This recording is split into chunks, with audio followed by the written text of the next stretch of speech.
Massaal komen ook de mensen uit Ljouwert en omkrieten naar het Oudehuis de Kerkhof in Ljouwert. Want geen enkele fan wil deze beslissingswedstrijd missen. En de eerste kans is voor Cambuur. Maar het publiek moet wachten tot dik een jelle uren. Want dan is het Cambuur dat scoort. En de mensen worden gek van vreugde.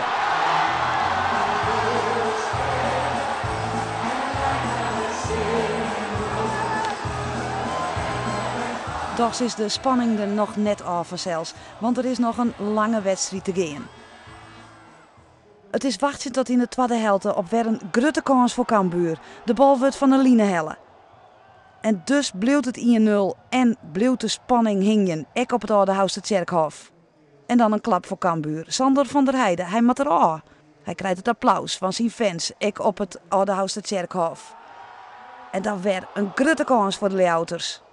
Maar hij giet er net in. En dan het fatale moment. Roda komt op 1-1. De meesten kind haast net leeuwen. En dan ben al in blessuretijd als deze goal valt. Elke nien explodeert. Maar het wordt het even, dan wordt het duidelijk. Het doelpunt telt net. Het wordt afgekeurd. En dus wordt het verlengen. De spanning is uit te lezen op het gezicht van de trainer van Cambuur, Menzo. Het liep het als hij het onkomen viel. En het gebeurt ik. Het wordt 1-2. Roda komt op vastsprong in de verlenging. Maar dan, in de tweede verlenging, gebeurt dat mensen net meer op hopen hinnen. Er is deze situatie. Hensbal van een van de spelers van Roda en de scheidsrechter Braamhaar jouwt een penalty. Dat wordt al viert alsof hij makke is, maar gewoon waar ik net te zien. Michael Jansen is de man die de maatje mat. En hij faalt net. Dus Cambuur komt op Liekense staan. En dat bleef het ik in de verlenging. En dan komt het ultieme eind. De penalties.